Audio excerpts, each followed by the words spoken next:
Në këtë moment vendimtar për Greqinë shumë pyesin çfarë do të ndodhi ditën e nesërme. Do të jenë të afta forcat politike fituese të ndërtojnë një koalicion qeverisës.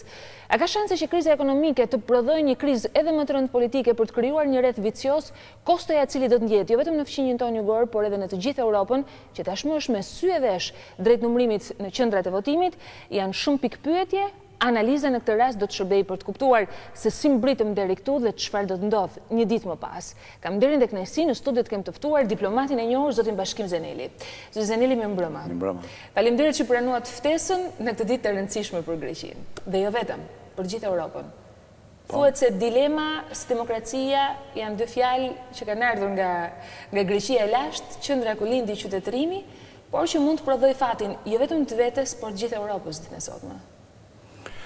Është vërtet, zgjedhjet e sotme kishin rëndësi të veçantë, jo sepse ato të 6 majit nuk ishin po kaq të rëndësishme, por duhet parë që në dy element. E para pati një reflektim më të thellë të vetë popullit grek, të elektoratit grek për situatën, por nga ana tjetër më duket se disa paremrime qoftë edhe në formë të egër, qoftë edhe disa përfundime të Bashkimit Evropian, të Fondit Monetar Ndërkombëtar,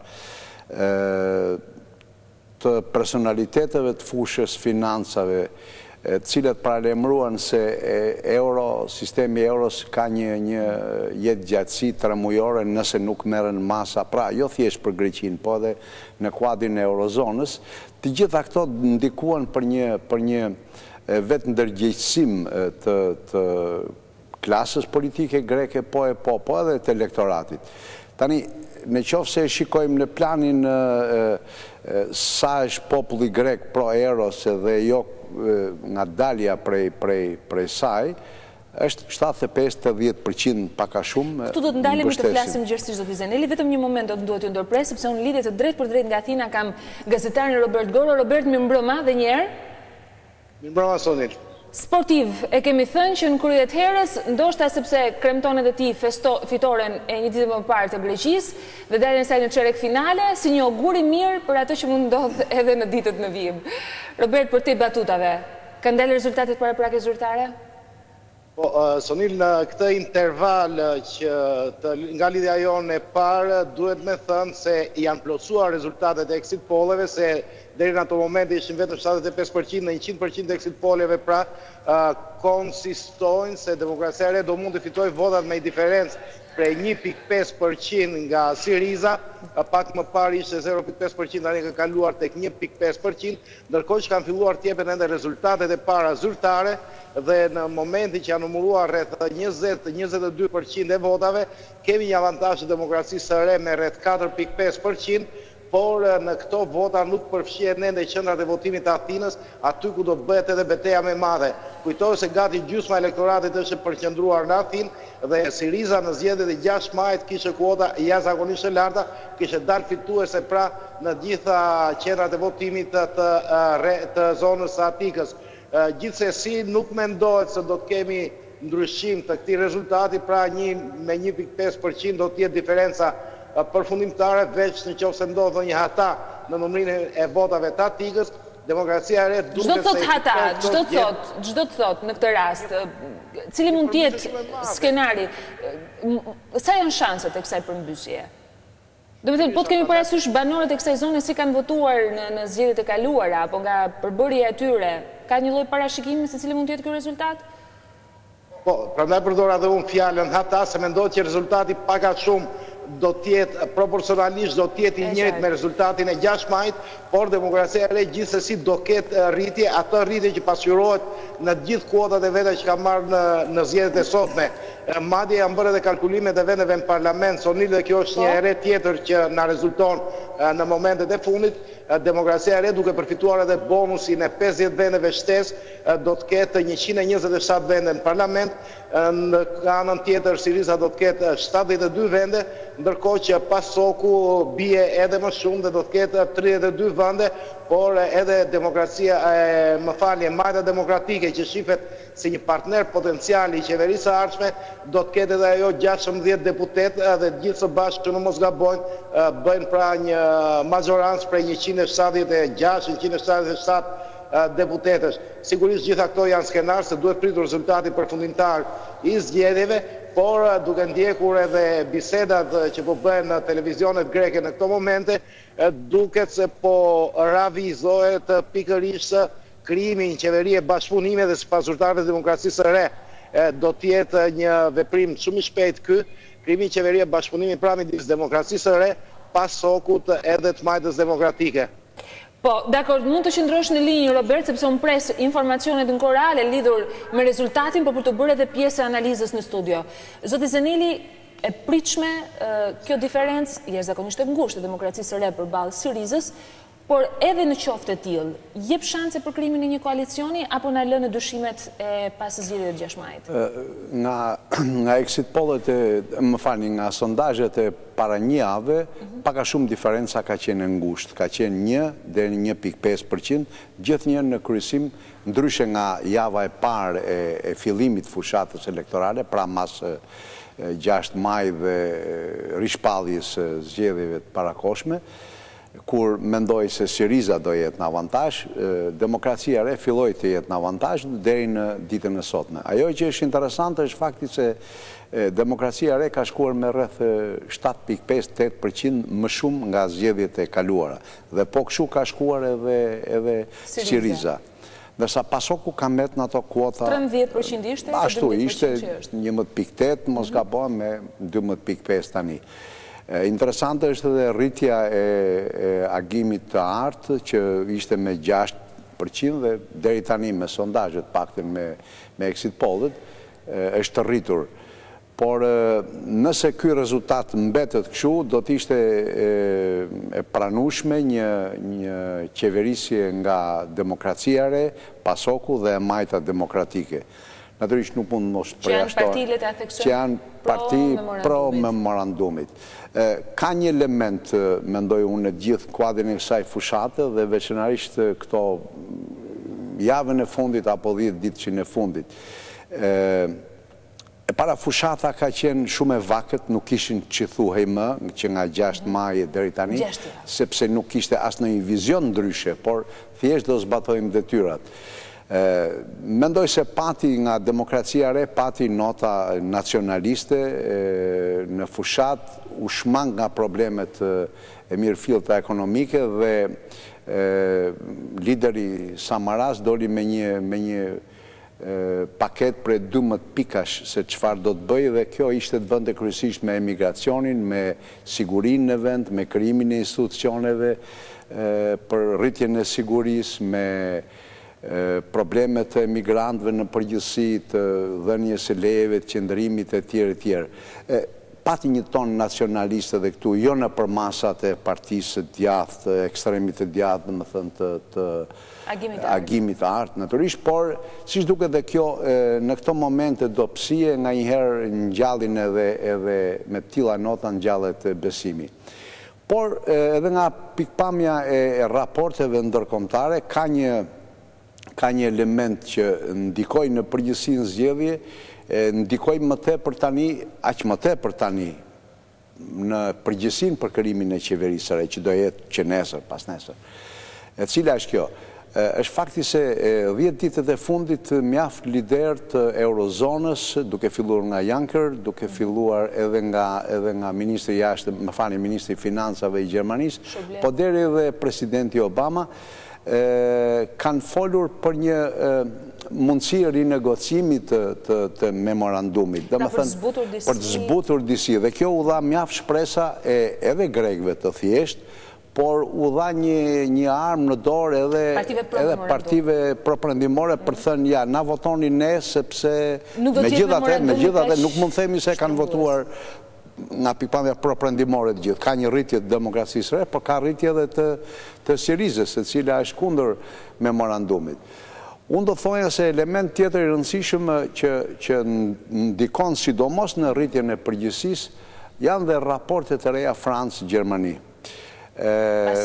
Pas fitores e Holland, takimi i parë me Merkelin, me njëherë mas bërjes betimit e tjerë, dhe kërkesa për të mos qenë kaq shtërngues në ekonomitë e tyre, me masa shtërnguese të tjerë, një lloj liberalizimi.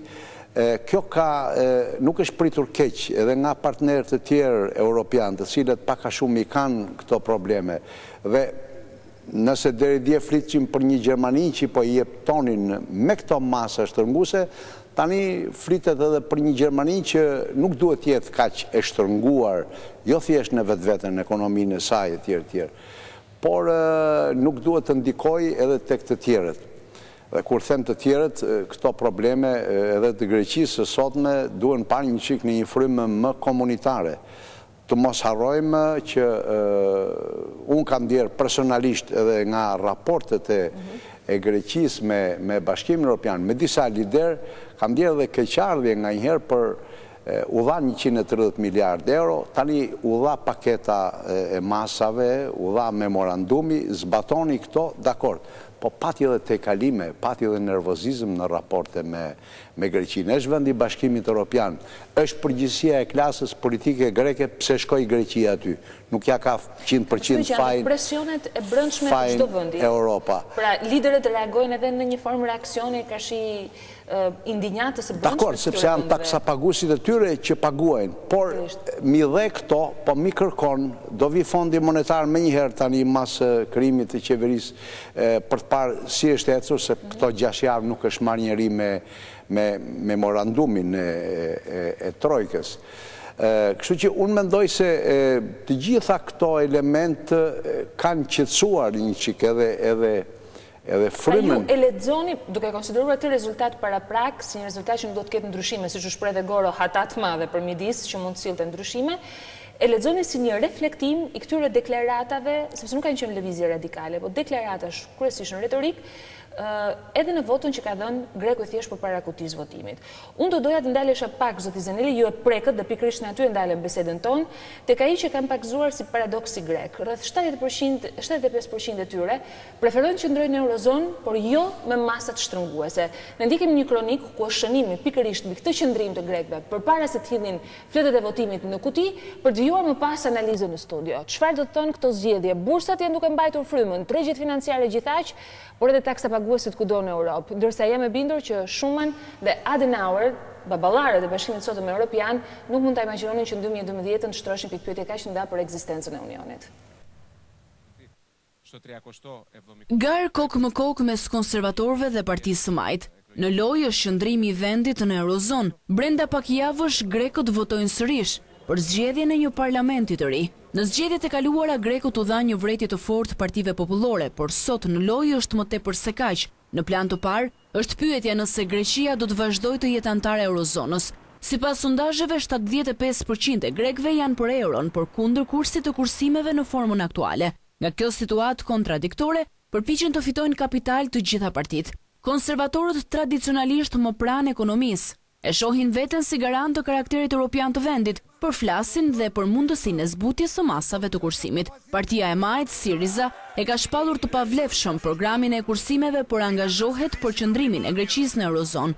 Syriza kërkon një politikë tjetër kundrejt kreditorëve të Greqisë, se si do të jetë ajo saktësisht nuk është i qartë. Në fushatën elektorale, kryetari i saj karizmatik Alexis Tsipras ka pranuar vazhdimisht se si kryeministër do të heqë dorë nga vendimet për shkurtimin e pagave dhe do të rinegociojë me kreditorët e Greqisë. Sipas njoftimeve në media, kompanitë bija të bankave të huaja që operojnë në Athinë po marrin masa për një dalje të mundshme të Greqisë nga Eurozona, por instituti më i madh i kredisë në vend, Banka Kombëtare e Greqisë, paralajmëron fare qartë nga dalja e vendit prej Bashkimit Evropian. Në të njëjtën linjë janë dhe partitë e mëdha greke, konservatorët e Demokracisë së Re, që paraqiten si partia e arsyes, thonë se do të angazhohen për qëndrimin e Greqisë në Eurozon pas zgjedhjeve.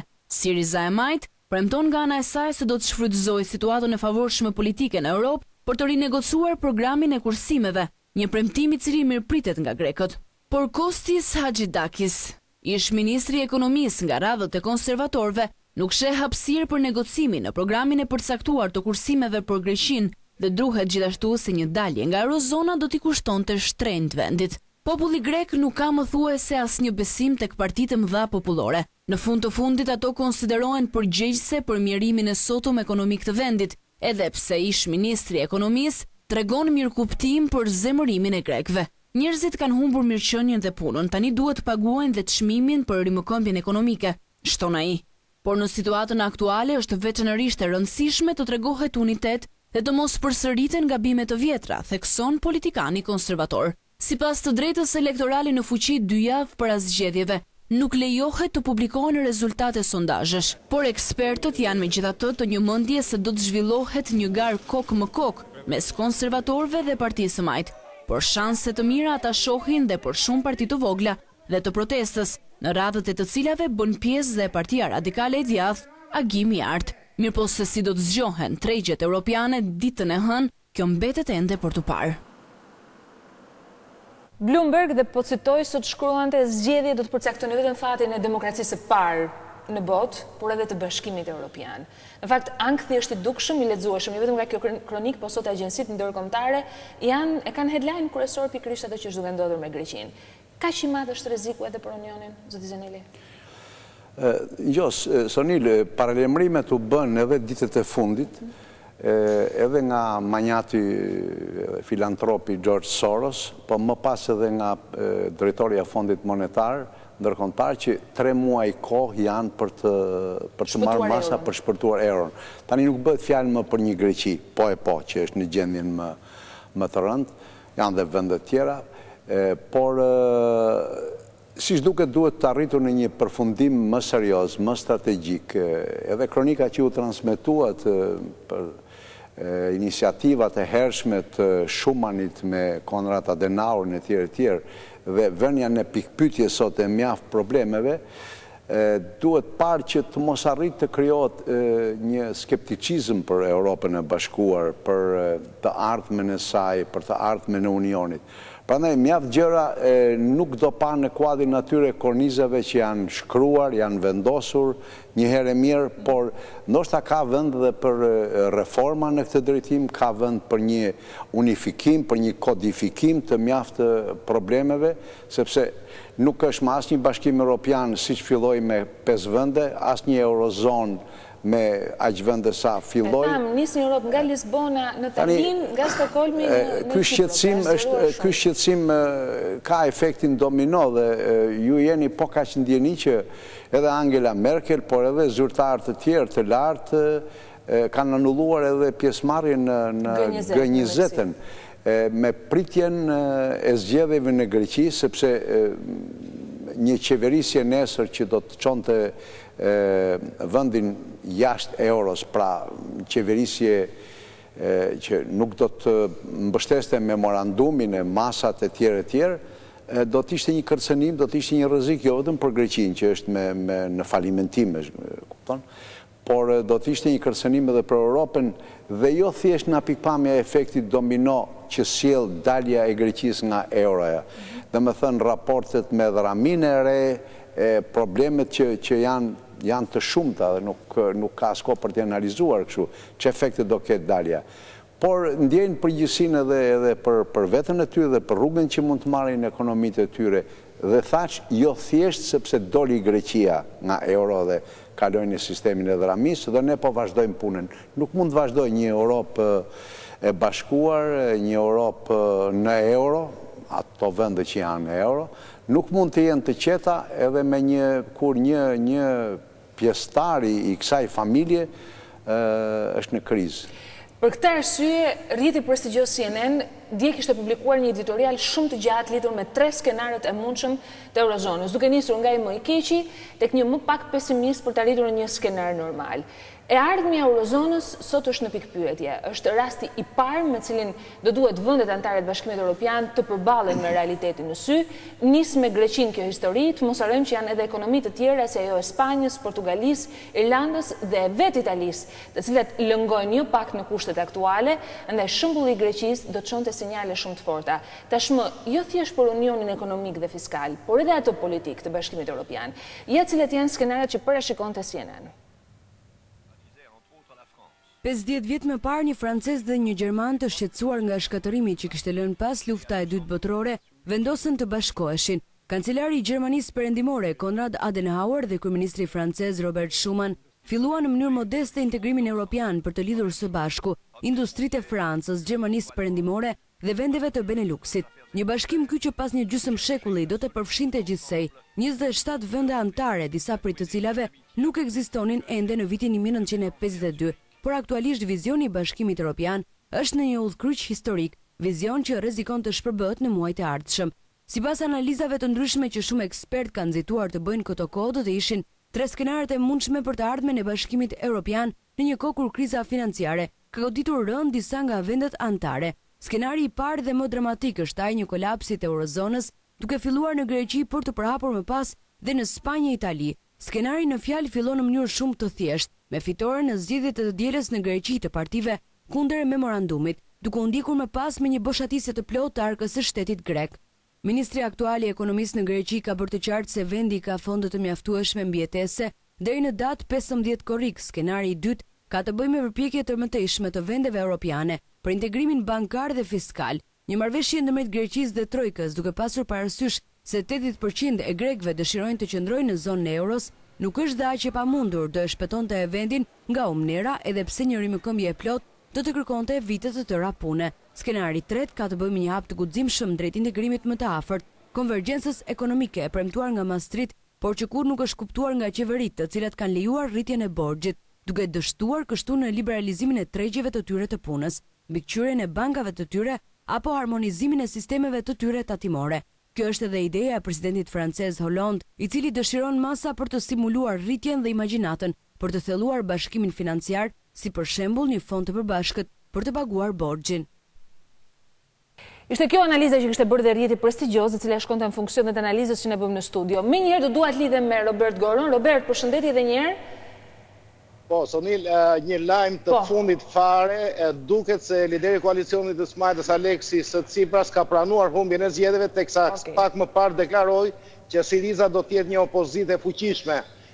Ka ndryshim në rezultate, tashmë është rritur me 1 numri deputetëve që merr Demokracia e Re, kalon në 128 deputet, ndërkohë që duke parë titrat e mediave televizive greke po fillojnë të titullojnë si fitore e pastër e Demokracisë së Re. Do mund të jetë një fitore që ndofta mund të kapi edhe diferencën prej 3% ose ndofta 2.5%, kjo mbetet përcaktohet. Ajo që është e rëndësishme është se Aleksis Tsipras e pranon se i ka humbur zgjedhjet, kështu që tani mbyllet, do të thonim, një enigmë dhe fillon enigma tjetër, ajo e krijimit, por edhe e stabilitetit të qeverisë. Në fakt, Robert, ne bëm pak më parë dhe gjatë analizës, duke i marrë të mirëqyrë në rezultatet dhe me sa duket aty do të shkojmë. Demokracia e Re, PASOK-u dhe Majta Demokratike pritet që të krijojnë koalicionin e ardhshëm qeverisës. Në atë njohje që ke të politikës greke, performancës së këtyre forcave, votave që kanë marrë, a është i qëndrueshëm një koalicion i tillë? A është një shumicë e cila mund të imponojë qëndrimin e vet? Sonil, kishim thënë edhe para pak ditësh që Syriza, edhe kur kishte 3% të votave, krijonte trazira të mëdha në Athinë, imagjino tani që do të mund të marrë rreth 25 apo 30% të votave. Gjithsesi, ditët që për të mbritur 17 qershori, besoj se duhet të jenë përjetuar nga grekët si një shok i fortë, dhe jo vetëm nga qytetarët, por edhe nga politika greke. Të gjithë ata, duke përfshirë edhe Aleksis Tsipras, kanë thënë se vendi nuk mund ta përballonte më një ballafaqim të tretë elektoral, kështu që tashmë ajo që pritet është radh parë të krijohet një qeveri, se sa do të jetë e qëndrueshme kjo mbetet të shifet, por ma merr mendja që të paktën aleatët që do të marrin pjesë në këtë koalicion, partitë që do të marrin pjesë në këtë koalicion, do të angazhohen ndoshta edhe me shkrim për të ruajtur stabilitetin e qeverisë, por edhe mirë funksionimin e saj. Më pas, normalisht do duhet pritur samiti i 28 qershorit, ku vlerësohet se do të ketë sinjale pozitive për Greqinë, sidomos në drejtim të transfuzionit me likuiditetet të tregut, me qëllim që të fillojë nga pak të ristartojë ekonomia, dhe pastaj gjithçka do të futet në rrjedhën e vet, qoftë pozitive, qoftë negative, por qëndrueshmëria e qeverisë, në rast se vërtet do të kemi një qeveri prej këtyre 3 partive, mendohet se do të mund të realizohet.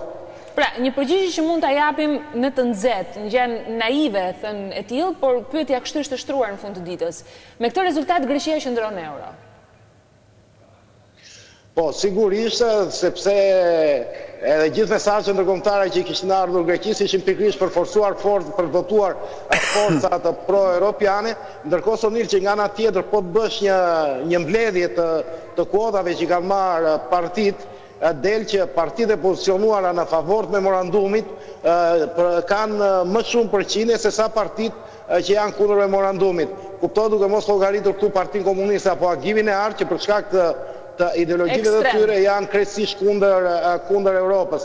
Kështu që mendohet që në ditët që do të vinë do të ketë një argument më tepër, sepse në rast Aleksis Tsipras në zgjedhjet e 6 majit thoshte që populli grek votoi kundër memorandumit dhe kishte marrë vetëm 16% votave, tashmë do bëhet aritmetika e shifrave, rezulton që përqindja më e madhe u përket pikërisht qytetarëve që kanë votuar në favor të memorandumit, sepse dihet që dy partitë kryesore, PASOK dhe Demokracia e Re, janë në mënyrë konstante në favor të memorandumit, por edhe Majta Demokratike e përkrahë memorandumin me kush që siç thot të arrihet çlirimi gradual nga ky memorandum. Pra për ta mbyllur forcat kryesore politike greke, ato që pritet përbëjnë shumicën në parlamentin e ardhshëm grek, janë forca të pozicionuara në favor të Bashkimit Evropian, favor të euros dhe sigurisht në favor të zbatimit të memorandumit. Po marrin frymë më lehtësisht kanë përshtypjen edhe ndërkombëtarët që u investuan fort me deklarata të drejtë për drejta, media të rëndësishme ndërkombëtare duke marrë edhe kritikat nga taksapaguesit në vendet e tyre që po fusnin hundët në punët e brendshme të Greqisë në këtë rast, por gjithsesi kanë përshtypjen që është moment lehtësimi edhe për ndërkombëtarët. Ka ndonjë deklaratë paraprake? Nuk besoj të ketë ende se në pritet komunikimi zyrtar e rezultateve, të paktën kështu është thënë nga Brukseli dhe me njerë më pas do të ketë një prononcim, po kam përshtypjen që deri në përfundim të kësaj dite do të mund të dihet edhe rezultati përfundimtar. Do të thotë diku aty nga mesnata do të dihet edhe rezultati përfundimtar i zgjedhjeve në momentin do të ngel pa numëruar një përqindje shumë e vogël e votave. Pra, zoti Zeneli, megjithëse Samaras do të jetë kryeministër i ardhshëm i vendit, kryetari i një partie tradicionale, por në ndryshim nga PASOK-u, i cili ndjen një rënje të jashtëzakonshme, është një parti e cila arriti të rekuperojë disi nga humbja apo nga rënja e votës tradicionale në 6 maj. Çfarë ndodhi? U bë Samaras ngjalli më shumë besim gjatë këtyre 6 javëve që e faktori ndërkombëtar që e mbështeti, apo vërtet Samaras është njeriu që i duhet sot Greqisë? Nuk besoj se pati në një zhvillim të veçantë nga pikpamja ideore, programore e liderit Demokracisë Re Samaras në krahasim me 6 majin. Ai pati një fushat më të kufizuar, më të përqendruar, e thashtë në fillim pati një, nëse do ta shprehim kështu, pati një rritje të ndjenjes nacionaliste, natyrisht në mënyrë shumë të moderuar, për sigurinë e Greqisë, për rujtjen e Greqisë, të kulturës greke, po dhe të kufive grek, por dhe të zhvillimeve me migracionin e tjere tjere. Në këtë drejtim u fokusua më shumë. Ajo që mendoj unë ka qenë një zgjuarsi për popullin grek, ka qenë fakti që i dhanë Samaras duke kuptuar kërkesën e Bashkimit Evropian, thirrjen e Bashkimit Evropian dhe të trojkës në përgjithësi, i dhanë Samaras rreth 10% më shumë vota në krahasim me të kaluarën. Tani ka një kontradikt që po kaq mori edhe krahu tjetër, edhe Siriza, në krahasim me zgjedhjet e 6 qershorit. Më falni, 6 majit. Në një kohë që vazhdon të mbes ndëshkimi për PASOK-un, me 1%, 2% nuk mund të ashtu, sepse në fundit përgjësia i mbeti PASOK-ut. Pavarësisht se edhe në këtë studio kemi analizuar që zhvillimet në Greqi që quan në këtë situatë nuk janë të 2-3 vjetëve të fundit, janë të paktën mbi një dekadë. Por kjo do të mbante një lloj përgjigjes edhe Demokracinë e Re. Në fakt, ky ndryshim raportesh midis Sirizës dhe PASOK-ut reflekton më shumë një ristrukturim të të majtës në Greqi. Çfarë po ndodh me të majtën? Po merr nuanca gjithnjë më radikale për sa kohë që Tsipras edhe më është lideri kryesor i saj tashmë. Edhe PASOK-u ka deklaruar vetë që ka nevojë të reformohet, bile janë hedhur ide edhe nga liderët kryesor të saj, janë hedhur ide deri dhe për ndrimin e emrit, që mendoj se do të ishte një çike vështirë, sepse janë 2 parti të dala 30 vjetët e fundit, 20 vjetët e fundit, mas juntës, dhe me emrin e PASOK-ut, apo me demokracisë së re, lidhet një histori e liderve, e partive, e fitoreve, e tjerë. Një trashëgimi që megjithatë mund të ndryshohet edhe emri, nuk është e thënë. Por të gjitha këto duhen analizuar në një plan më të gjerë. Përse Syriza, sinaspizmo që është quajtur dikur, që ka qenë midis Partisë Komuniste dhe PASOK-ut, arriti që të 6-fishoj gati numrin e elektoratit. Natyrisht është një moment që grekët besonin, edhe sot besojnë, tek Syriza, besonin se do të bëjë diçka për të mos zbatuar memorandumin. Natyrisht e pa arritur është kjo, sepse është një kusht i vënë, një kusht që lidhet me subvencionimi, një kusht që lidhet me parat, një kusht që lidhet me... është serumi në të trup. Pra, të hek serumin edhe folë sfat dush, pastaj për politik, për preferenca e tjerë. Pra, si duket edhe lider i saj, karizmatik, i ri, me besim... 37 vjeç është. Preku ato element, ato tela, si të thuash që së pari, në fushatën e parë, akuzoi dy partit kryesore, ja ku e quan vendin, ja që ndodhi i Greqis, e tjerë, dhe fitoi mjaft pika, arriti deri në 21-22%. Tani vazhdoj me këtë, me idenë që ne jemi për në euro, pra e la njërën këm në Europë, por nuk jemi për memorandumin. Se si do të arrihe kjo, që nuk jemi për memorandumin, pra mund të qeverisim, po jo me këte memorandum. Kjo është një paradoks, nuk e shpjegohet njerëzve. Nuk i shpjegohet njerëzve, dhe njerëzit nga i herë në tilla fushata, mjafton të thënë shumë mire, tha, nuk do dalim nga euro, por dhe do rinegocioj.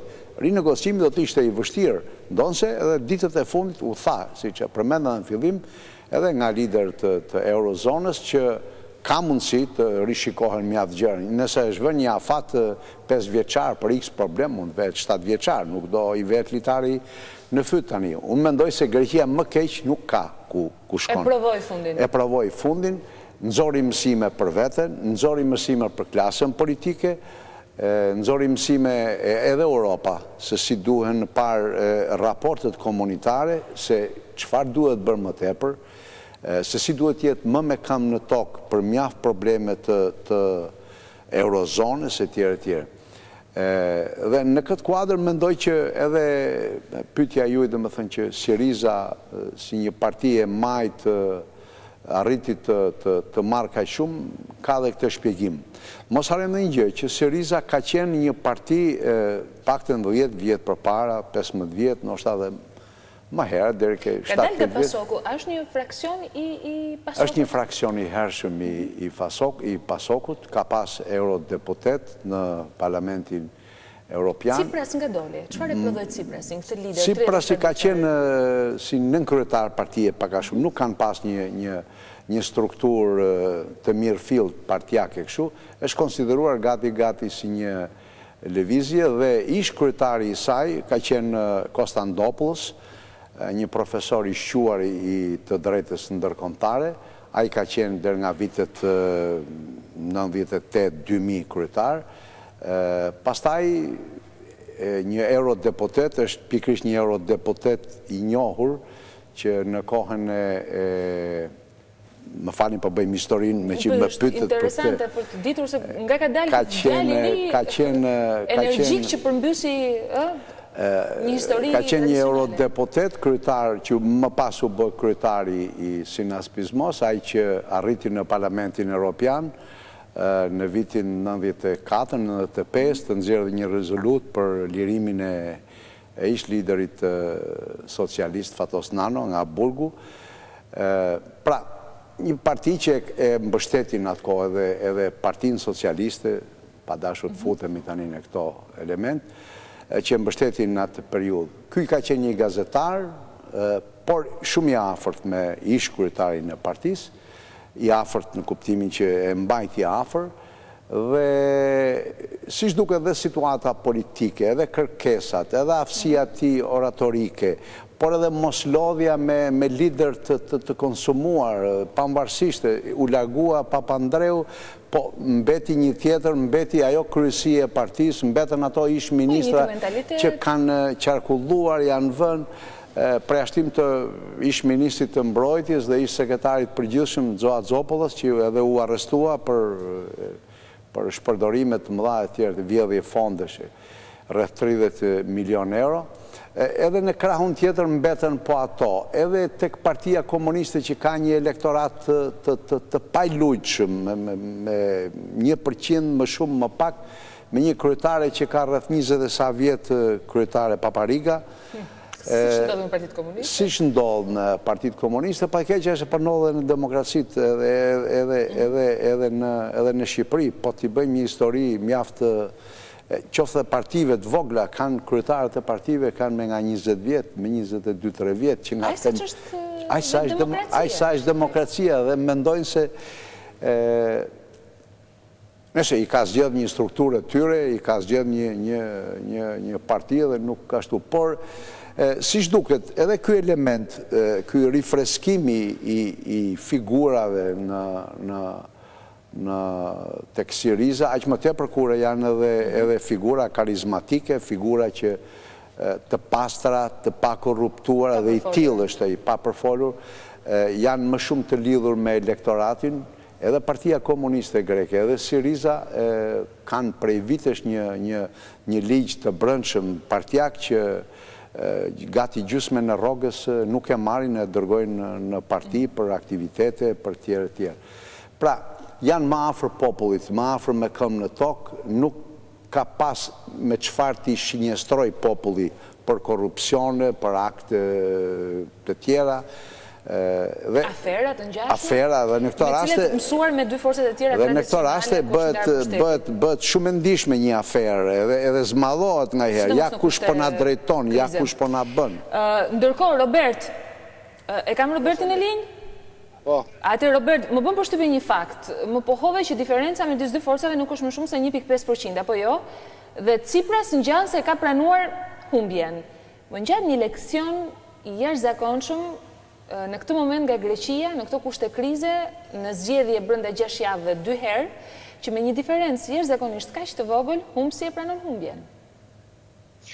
Po ndofta Sonil, sepse asnjëherë nuk kishe menduar se vërtet do fitonte, ose ndofta nuk ka dashur që të fitojë këto zgjedhje, por gjithsesi këto janë filologjira dhe ndofta përkatëse analizave të ardhshme që do të bëhen. E vërtet. Si plantet janë zhvilluar kuzien, si më thënë, thjesht nëse më lejon edhe me gjithë respekt dhe miqësinë që kam për zonin Zenelit, një dy sqarime të vogla se kam druaj se mos krijojnë keq kuptime. Do ta dim që Syriza fenomeni Syriza më saktë nuk përbën një tregus, një dëshmi për organizimin e të marrjes në Greqi. Syriza këtë kuotë që ka arritur nuk e ka arritur prej njerëzve të cilët i përkasin antarësisë së veta, apo bëjnë pjesë në rrethin e simpatizantëve tradicional të partisë. Është një koalicion i cili vazhdimisht në zgjedhje dikur kishe marrë në vitet 90 5% dhe gjithmonë është vërtetur ke 3 deri në 4%, që kuota ka që lartë që mori në 2 zgjedhjet e fundit i dedikohet fakti se thujse gjithë votuesit e PASOK-ut të vitit 2009 që nuk donin votonin për PASOK-un në këto zgjedhje, votuan për koalicionet majtës radikale, për Syrizën. Janë një target group votuesish të cilët në rastin më të parë do të mund të braktisin këtë parti dhe kam përshtypjen që ndofta në rast se do të kishim një ballafaqim tjetër elektoral që nuk ka për ndodhur për fat të mirë, Syriza të paktën do kishte kuota shumë më të ulta se nga këto që ka sot. Dhe ka dhe një fakt tjetër, nuk mund të thuhet që partitë e majta, qoftë komuniste, qoftë koalicionit majtës, nuk janë të papërlyer në korrupsionin në Greqi. Në bazë të përqindjes elektorale që ka marrë çdo parti të paktën në këto 20 vitet e fundit, secila prej tyre e ka futur, e ka ngjyrë gishtin, si më thënë, në atë që figurativisht mund ta quajmë si qypi me mjalt i korrupsionit. Dhe mbajnë edhe ato të dy këto partitë e majta mbajnë përgjegjësinë e tyre, sepse tek e fundit mos të harrojmë që formacionet sindikaliste të koalicionit të Smajtës apo të Partisë Komuniste janë ato që kanë mbajtur portet dhe aeroportet me ditë të tëra të bllokuara, janë ato që kur është dashur e kur është miratuar një projekt për një investim në Greqi, kanë shkuar, kanë zaptuar vendin për sheshin e ndërtimit për muaj të tërë, duke mos lejuar që të kryhet investimi. Pra, edhe këto kanë përgjegjësinë e tyre në atë shkatërim që në cilin ndodhet sot Greqia. Për ta mbyllur, Sonil, unë mendoj që e gjithë kjo që po ndodh në Greqi është fundi i një cikli, nuk është mendimi im ky, po është mendimi i shumicës së njerëzve, mbyllet cikli që pasoi vendin për gati 4 dekada mbas përmbysjes së juntës së kolonelëve, kështu që Greqia tani ka nevojë për të hyrë në rrjeta të reja edhe të jetës politike. Kuptohet se partitë sot, me këto parti që sot morën votën e popullit, duket se nuk janë tepër të afta për të mbarë mbi vete barrën e ndryshimit, ndoshta do të kemi ndryshime tepër impresionuese. Edhe ndryshim të emrit Pasokut e ka paralajmëruar Evangelos Venizelos se mund të ndodhi dhe kjo, pra do të jetë një situatë tepër interesante. Mendoj unë, por ajo që është e rëndësishme është që Greqia ndoshta sot më 17 qershor mbyll një cikël prej gati 40 vjeçar dhe fillon një cikël të ri, një cikël i cili sigurisht është një cikël tepër i dhimbshëm, por që vendit i duket se i konturon të paktën një perspektivë më të qëndrueshme. Në fakt, gjithçka që ka ndodhur do të takoj historisë. Nga ky moment zerohet gjithçka drejt një të ardhmie që mbetet me shumë pikpyetje për Greqinë, por besoj ka nxjerr leksione. Greku i thjesht dhe Europa në këtë rast, meqense Greqia është pjesë e familjes përbashkët europiane dhe fati i saj është i lidhur ngushësisht. Robert, unë të falenderoj, natyrisht do mbetemi në pritje të informacioneve që vijnë në kuadër të rezultatit përfundimtar të këtyre zgjedhjeve. E shkëpustu lidhjen me Robert Goron, zoti Zeneli, doja t'ju falenderoj edhe ju për prezencën në studio. Kam përshtypjen që me të përfunduar ky proces, me të njohur rezultatin me krimin e koalicionit do duhet fillohet një analizë re nga e para për atë që ndodh me Greqinë. Dhe meqense ne jemi tek kjo temë, do doja t'i bëja një mbyllje kësaj bisede të gjatë që kemi zhvilluar së bashku me një gjetje që është metaforike në gjën për momentin, por ja që fati luan edhe lëra të tilla. Greqia, e cila pret rezultatin përfundimtar të zgjedhjeve në zgrip mund cilësohej, jo vetëm për fatin e saj por edhe të Europës, ka arritur të paktën të qëndrojë në kampionatin evropian të futbollit. Unë duke ju falenderuar, ftoj dhe teleshikuesit që të ndjekin këtë kronikë përmbyllëse të Greqisë që ka quajtur veten e saj heroike. Ja ka dalë të jetë pjesë e kampionatit evropian duke nxjerrë njerëzit në rrugë për herë të parë, jo për protestuar, por të festuar. Bashkë ndajmë këtu të nderuar teleshikues. Vjeni që ndroni me ABC News, ju faleminderit për vëmendjen tuaj. Tifozët grek kanë qenë në delir në rrugët e Athinës pasi përfaqësuesi atyre mposhti 1-0 Rusin dhe u kualifikuan në çerek finalet e Euro 2012-s, edhe sepse duke parë kundërshtarët e grupit A, ky cilësoi një mision i pamundur. Në rrugët e kryeqytetit Helen festa ishte e madhe me makinat që shëtisin duke i rënë borjeve dhe flamujt grek që valviteshin jashtë dritareve. Grupe tifozësh kanë kërcyer, kënduar dhe festuar në të gjithë qytetin, ndërsa rezultati i shkëlqyer i skuadrës duket sikur i ka dhënë pak frymarrje vendit që prej krizës së rëndë ekonomike dhe ngërçit politik. Jam shumë i lumtur për Greqinë dhe për gjithë popullin. Këto janë ditë të vështira, por duhet të jemi të lumtur. Në anën tjetër, në Moskë zhgënjimi ishte i madh. Realisht mendova që do të fitonim 2-0 ose 3-0, por në fakt humbëm. Nuk di çfarë të them, jam i dëshpëruar. Për pak sa nuk shpërtheva në lot, skuadra i kishte rastet për të shënuar dhe të vjen shumë keq për këtë eliminim. Pavarësisht keqardhjes, nuk do të rrim të qajmë. Përjetimet kanë qenë ndryshme edhe për tifozëritë e ndeshjes tjetër ndërmjet Republikës Çeke dhe Polonisë.